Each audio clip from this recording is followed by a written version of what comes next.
శుభమస్తు కార్యక్రమంలో గృహ బలం అంశానికి స్వాగతం. శ్రావణలక్ష్మి స్వాగతం అంటూ ఈ రోజు నుంచి లక్ష్మీదేవి ఆగమనం ప్రారంభమవుతుంది శ్రావణ మాసరీత్యా. అందున ఈ సంవత్సరం శుక్రవారం నాడే శ్రావణ మాసం ప్రారంభం అవటం, ఆ తల్లి అనుగ్రహ కటాక్ష వీక్షణాలు అందరికీ కూడా పంచటానికి అనువైనటువంటి రోజుగా భావించాల్సి ఉంటుంది. గృహ వాస్తురీత్యా శ్రావణ మాసంలో గృహలక్ష్మి అయినటువంటి ఇల్లాలు తన ఇంటి ముంగిట రతనాల ముగ్గులను చక్కగా తీర్చిదిద్ది గడపలకు పసుపు కుంకుమతో అలంకరణ చేసి ఆ యొక్క సింహద్వారానికి మామిడి తోరణాలను కట్టి ఇల్లంతా కూడాను పరిశుభ్రంగా అమర్చుకున్న పిదప పరిపూర్ణవంతమైనటువంటి పసుపు ముఖానికి వ్రాసుకొని తన మాంగళ్య భాగ్యానికి చక్కటి యోగాన్ని ప్రసాదించేటువంటి ఆ యొక్క మంగళ సూత్రాలకి కూడాను పసుపును రాసుకొని పవిత్ర స్నానాన్ని ఆచరించి చక్కటి వస్త్రములు ధరించి ఆ గౌరీదేవిని లక్ష్మీదేవిని కూడాను చక్కగా అర్చన చేసేటువంటి విధి విధానం ప్రతి ఇంటా కూడాను ఈ శ్రావణ మాసంలో మనకు కనిపిస్తుంది. ఏ ఇంట ముంగిట చూసినప్పటికీ కూడాను గాజుల గలగలలు, చక్కటి నూతన ఆభరణాలతో, పట్టు చీరలతో ఆ పేరంటాళ్ల వెనకాల దాగినటువంటి పరమార్థ లక్షణం ప్రతి ఇంటా కూడా కనిపిస్తూనే ఉంటుంది. ఇస్తినమ్మ వాయనం పుచ్చుకుంటినమ్మ వాయనం అంటూ గౌరీదేవి యొక్క అనుగ్రహ కటాక్ష వీక్షణాలకు కొత్తగా పెళ్ళైనటువంటి వివాహితులు అందరూ కూడాను శ్రావణ గౌరీ నోమును ప్రతి ఇంటా కూడాను నోముకునేటువంటి సంప్రదాయం మనకు కనిపిస్తుంది.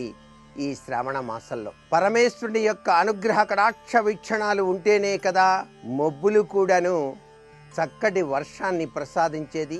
వరుణదేవుని కటాక్ష వీక్షణాల కోసం ఆ శివయ్యను కొలిచేటువంటి సంప్రదాయం కూడాను ఈ మాసంలో కనిపిస్తుంది. శ్రవణ నక్షత్రం సాక్షాత్తు విష్ణుమూర్తి నక్షత్రం కాబట్టి ఆ విష్ణుమూర్తితో కూడినటువంటి లక్ష్మీదేవిని ఆరాధన చేసేటువంటి చక్కటి సంప్రదాయం కూడాను ఈ మాసంలో కనిపిస్తుంది.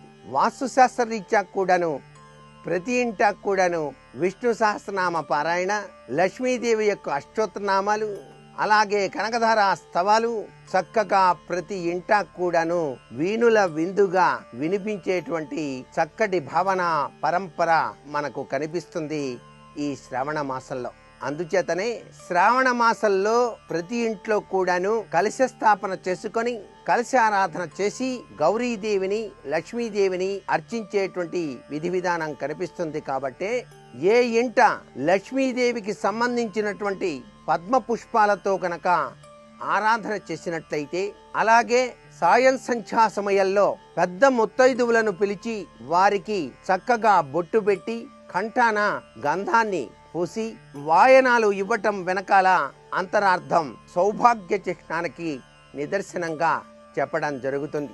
ఇవన్నీ కూడాను చక్కటి అనూహ్యవంతమైనటువంటి గొప్ప దివ్యశక్తి సంపన్నతను మన గృహంలో ప్రవేశింప చేసుకోవటానికి శ్రావణ మాసరీత్యా ఆచరించేటువంటి విధి విధానాలు కనిపిస్తూ ఉంటాయి. శ్రావణ మాసంలోనే గోమాతను గనక చక్కగా అలంకరించి పసుపు కుంకుమలతో చక్కగా ఆరాధన చేసి గో ప్రదక్షిణం గనక చేసినట్లయితే సాక్షాత్తు క్షీరసాగరిక పుత్రిక అయినటువంటి లక్ష్మీదేవి మనకు అనుగ్రహాన్ని ప్రసాదిస్తుంది అని చెప్పేసి చెప్పవచ్చు. శ్రావణ మాసంలో ఇంటిల్లిపాది కూడాను తీర్థయాత్రలు గనక చేసినట్లయితే, పుణ్యక్షేత్రాల్ని దర్శించినట్లయితే సత్ఫలితాన్ని కూడా పొందటానికి ఆస్కారం ఉంటుంది. ప్రతి వారు కూడాను తమ ఊరిలో ఉన్నటువంటి శివాలయాన్ని విష్ణాలయాన్ని దర్శించి అక్కడ సంకీర్తనావళి గనక చేసినట్లయితే చక్కటి యోగవంతమైనటువంటి తత్వాన్ని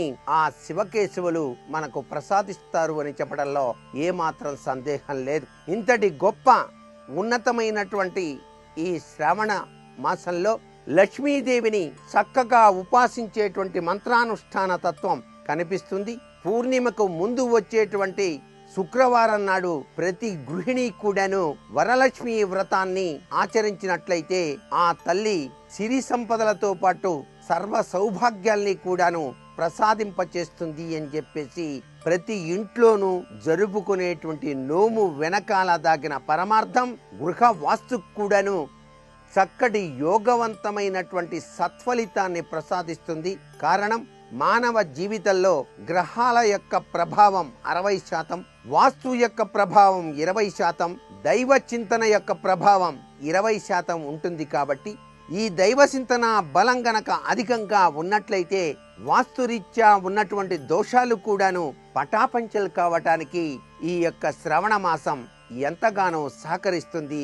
అందున ధనమూలం ఇదం జగత్ కాబట్టి ఆ లక్ష్మీదేవిని, గౌరీదేవిని గనక ఈ మాసంలో ప్రతి ఒక్కరూ కూడాను ఆరాధన చేసినట్లయితే ఆ ఇల్లు స్వర్గతుల్యంగా కళకళలాడుతూ లక్ష్మీదేవి ఆగమనంతో, గౌరీదేవి యొక్క అనుగ్రహ కటాక్ష వీక్షణాలతో, సిరి సంపదలతో తులతూగటానికి ఆస్కారం ఎంతైనా ఉంటుంది. కాబట్టే ఈ శ్రావణ లక్ష్మికి స్వాగతం పలుకుతూ మనమంతా గృహలక్ష్మి యొక్క ప్రభావాన్ని అర్థం చేసుకుందామా మరి.